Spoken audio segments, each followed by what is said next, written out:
जय श्रीराम मित्रांनो, welcome to life with Vivek day 28. So आपण ह्या रूममध्ये ऑलमोस्ट 1 महिना राहिलो आणि ह्या रूमला बाय बोलायचा टाईम आला होता. त्याला बाय बोलून आपण निघालो एअरपोर्टला जायला. माझी हालत बघून तुम्हाला कळत असेल की अरे गडबड आहे.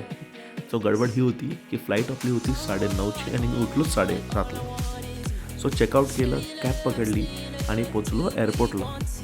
गेट बंद व्हायच्या 1 मिनटं आधी आपण आत घुसलो आणि जाऊन कळालं की लगेच ओव्हरवेट आहे. सो आपण लगेच थोडंसं ॲडजस्ट केलं, दुसऱ्या बॅगमध्ये काढलं आणि गेलो सिक्युरिटी चेक इनला.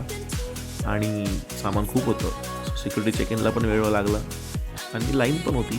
पण आपल्याकडे टास्क होता की त्या 1 तासात आपल्याला सिक्युरिटी चेक इन करून गेटच्या समोर पोचायचं होतं. आपला गेट नंबर 38 होता. आपण फटाफट जाऊन गेटपर्यंत पोचलो.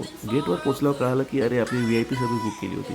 त्यामुळे ही एवढी जी गर्दी होती त्यांनी बाजूला थांबवलं. बोला wait a minute, there is a VIP to get. So आपल्याला पुढे पाठवलं आणि आपण पहिला गेलो आणि आपली सीट पण एकदम फ्रंट रोला होती, कारण आपण प्रीमियम सीट बुक केली होती. आणि त्या प्रीमियम सीटचा लेग रूम बघा एकदम मस्त होता.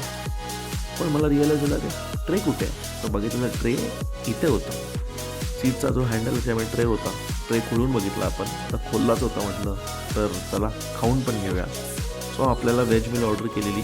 व्हेज मील मस्त बदाम मिल्कशेक वगैरे प्यालो आणि म्हटलं थोडा वेळ आपण आता व्ह्यू एन्जॉय करूया. व्ह्यू एन्जॉय करता करताच आपण पोचलो मुंबईला. सो आपण निघालो ट्रॉली घेऊन आणि आपण पोचलो आपल्या घरी. सो गाईस, मी हे घरी सांगितलं नव्हतं की मी येणार आहे. मला त्यांना सरप्राईज द्यायचं होतं आणि त्यांचे एक्सप्रेशन प्राईजले होते. पप्पानी दरवाजा उघडला आणि ती स्माईल. पप्पा खुश झाले, मम्मी आली. मम्मीला ॲक्च्युली मी सांगितले की मी येणार आहे, पण माझ्या मम्मीने सांगितलं नाही आहे कोणाला.